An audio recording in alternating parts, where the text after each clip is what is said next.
Warning! The following video contains excessive zombie violence and gore.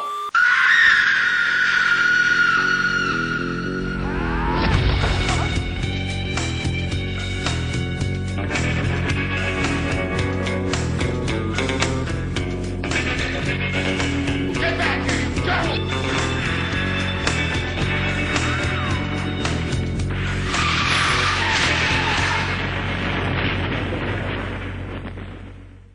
Hello there, and welcome to another edition of the Big Daddy D Reviews. Now, those of you who have watched my channel for a while will know that for the last 5 years I've been attending the Leeds Zombie Film Festival, co-hosted by Dominic Brunt, otherwise known as that nice chap Paddy out of Emmerdale, and of course Mark Charnock, otherwise known as Cheeky Chef Marlon, also in Emmerdale. Now, over the last 5 years we've bared witness to some of their choices for the zombie films. Some of them have resulted in a zombie sheep biting off some bloke's genitals.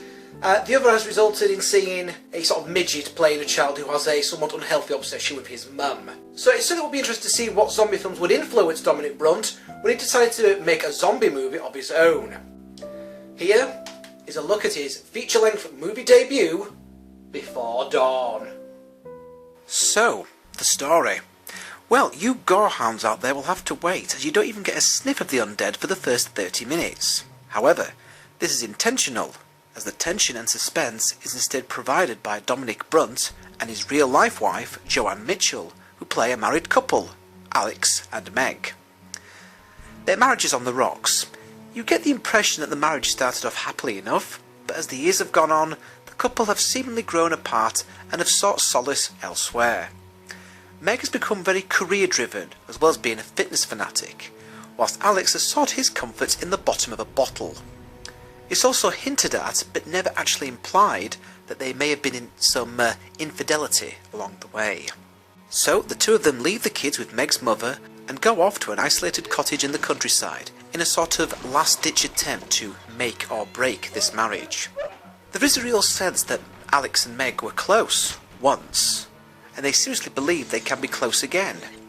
Right now they don't dislike each other, but they're more like friends than anything. Indeed, for the first 30 minutes, we really get to know Alex and Meg, and we hope that deep down, that by the time the end credits have started rolling, they would have actually rekindled their love for each other and be back on their way to Gran's house to pick up the kids and be a happy family once more. But, despite the best efforts of both of them, the sly little comments and snide remarks keep finding their way in there, and it does seem that this marriage is not going to survive. This is further made worse during the first night together, when Meg goes to bed alone and Alex ends up sleeping on the sofa with his ever-present bottle of wine for company. The following morning, Meg finds out that her mobile phone, which she thought had gone missing all this time, had actually been hidden from her by Alex so that he would have more of her attention. She's not particularly happy about this, so she goes off for a morning jog in a bit of a huff. Whilst out on her jog, Meg checks her mobile phone to see that there's been several missed calls from her mum. Now, they are literally in the middle of nowhere, with no mobile phone signal, so calling for help isn't really an option when a ruddy great big blood-drenched maniac comes charging at her from over the dales. Meg, understandably, runs for her life, but even she isn't quick enough to outrun her undead attacker. After receiving a nasty bite on the leg, Meg manages to return back to the relative safety of the house, but it's already too late. The infection has started. And it soon starts to get worse, as the bite mark quickly goes from, "Ooh, that looks a bit sore," to completely fucking nasty. Now, I don't know if Dominic intended to direct, act and edit the film altogether from the start, but it just sort of ended up that way. Now, from watching the film, it does seem as if he was influenced by a number of zombie films, the most obvious being 28 Days Later, as the zombies in Before Dawn certainly share a few characteristics to the one in Danny Boyle's infection thriller. In other words, these zombies are red-eyed, they're rabid, and they can run like fuck. Indeed, they're more like wild animals rather than the usual Romero-style shuffling deadheads. The only difference with these zombies is that the infection basically starts off inside the body and then starts pushing its way out.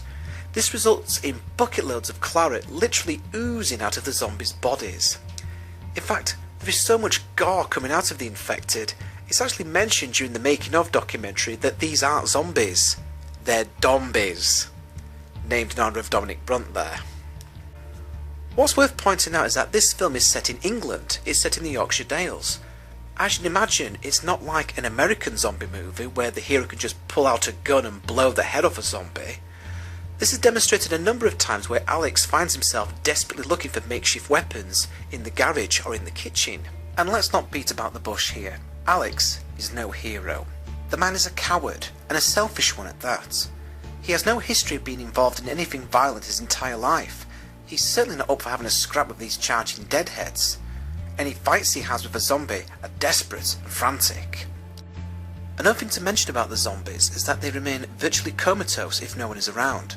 They'll just stand there staring into space until some fresh meat happens to walk past their line of vision. At this point, they'll snap back into life and attack in a savage fury. In one of the highlights of the film, Alex has a desperate fight with a zombie in the garage, which is truly the stuff of nightmares, as it's clear that this zombie isn't going to give up easily. And later on, when Meg comes downstairs looking like death warmed up and covered in gore, it's clear that all is not well. We're with Alex all the way at this point as he watches in stunned disbelief at the living nightmare that his normal, if somewhat difficult life has now become. Nevertheless, despite the fact that his wife has become a zombie, Alex still feels that he can save her, and in doing so, save his marriage as well.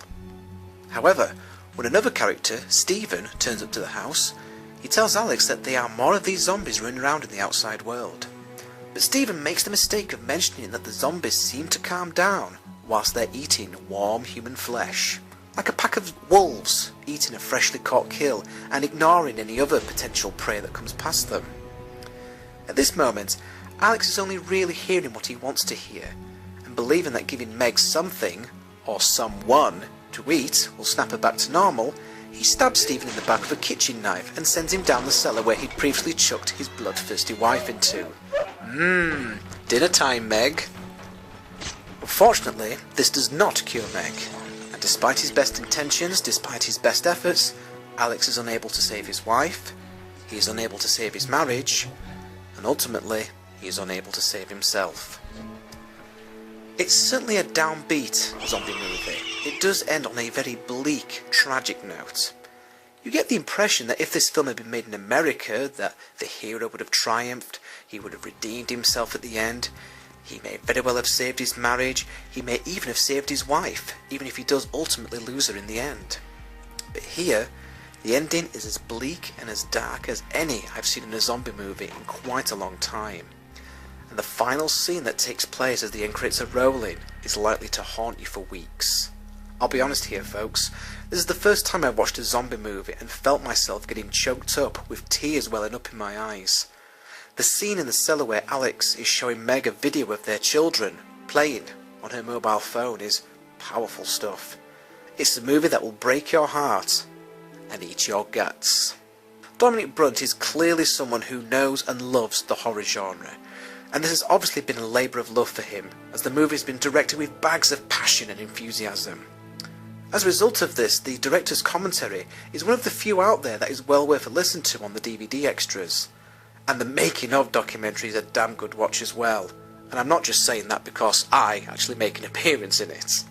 There are some truly fantastic gore effects created here by the creative geniuses at Two Baldies FX, and with Colin director Marc Price on board as executive producer, this project has really been born from out of the Leeds Zombie Film Festival.